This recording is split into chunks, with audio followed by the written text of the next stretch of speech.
I'd liked this girl for a while, and we were sitting in class one day, and she was like, hey, what are the odds that we go and get dinner? Escape class, go get dinner. And I looked her square in the eyes, and I said, 1 in 5. Yeah, it was embarrassing. We did not say the same number. Never saw her again after that semester. Sad times. That is sad. Anyways, hey, we're going to talk about singleness.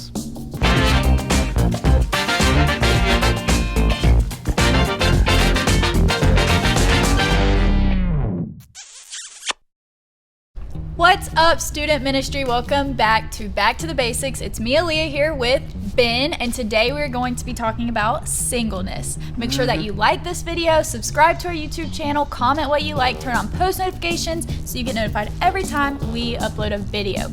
So, Ben. Yes. Is singleness a good thing? Because I feel like it's looked down upon. Yes. I would say that singleness is absolutely a good thing and a gift. Now, I have a girlfriend, and so I'm not saying that I don't appreciate spending time with my girlfriend or I don't appreciate dating her. I'm not saying that at all. But what we are saying is that when you are single, you have, one, more time to work on other things in your life. You have, for being real, if you're a guy, you probably have more money.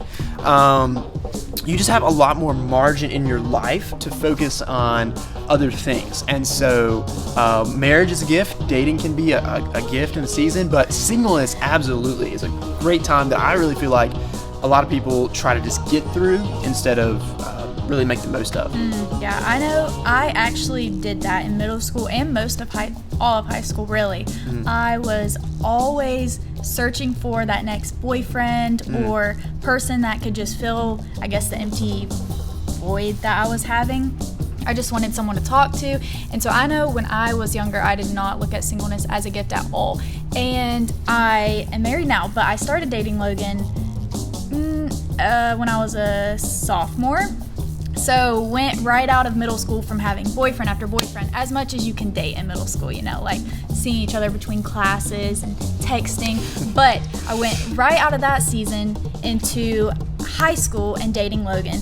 And so I was not really pouring into my relationship with the Lord because I was looking for other people to pour into me, if that makes sense. Yeah. And that kind of didn't really set Logan and I up for much success when it came to us dating and figuring out our calling from the Lord, because I hadn't spent time before him to figure that out on my own. So then I was having to do that in a relationship with him. Yeah. You know? So I think that it's so important to, before you start dating, figure out what your calling is from the Lord, what he wants you to do, what calling he has put on your life, so you're not trying to figure that out with a significant other. Yeah, that is so key. Think about it this way. If you're single and you want to date somebody, you're basically saying, hey, you know, we're gonna date and see if, you know, we're gonna do life together for a season.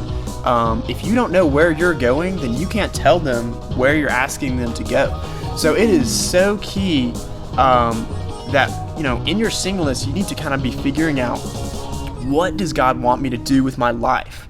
And when you have that question answered, what is God's will for my life, it's going to really bring a lot of clarity to when you are ready to start dating and then, you know, marriage further down the road. Yeah, so, I agree. I think that's a big thing. Use your singleness to figure out your calling in life. Next point. Practice being the one instead of finding the one. That's such a catchy phrase. I love it. It sounds great. But really, how can I practice being the one? Ben, how do you think I can practice being the one? Yeah, I mean, I think lots of ways. First of all, you need to be growing your relationship with Jesus on your own.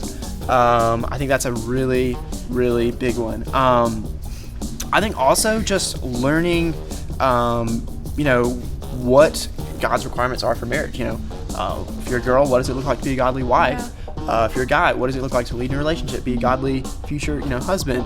You know what I'm saying? Yeah, so I read this book. It's by Ben Stewart, and it's called Single, Dating, Engaged, Married, and I highly recommend it to anyone. It's so good, especially the singleness part. That was my favorite. But an illustration that he gives in that book, and you might have heard it before, is the triangle illustration. So God is at the top. Everyone throw up your triangles. And then you're at one corner, your crush is at the other corner. Well, if you are putting all your efforts into just liking your crush, making them notice you, trying to impress them, then you're not doing much growing up towards Christ. You're only trying to grow towards your crush. And that can be a really hard thing to focus on, just growing towards the Lord. But if you are serving, focusing on Him, pouring into your relationship with the Lord and growing closer to Him, then soon you're going to be starting to grow closer to your crush as well. If they are also a believer and pouring into their relationship, which they should be. And then just to wrap up, I would say, if you are single listening, keep this verse in mind. Matthew 6:33 says, seek first the kingdom of God and His righteousness, and all these things will be added to you. I think so many times, I know I was this way in high school. Now, Aleah, unlike you, I wasn't dating people because no one wanted to date me. I was homeschooled. I was really awkward. But I was always focused on what girl I liked at that time. And if you're single, that does not need to be the primary focus of your life, okay? You should be primarily focused on how can I grow in my relationship with Jesus? How can I serve others well in this time? And then focus on those things. Focus on the kingdom of God. And hey, who's going with you in doing that? That might be someone in the future, that you might want to date one day. So, Leah, any other thoughts? No. Okay, I think sweet. we covered it. Hey, this has been Back to the Basics. Thank you so much for tuning in. We will see you later this week as we are continuing in our series on dating and relationships.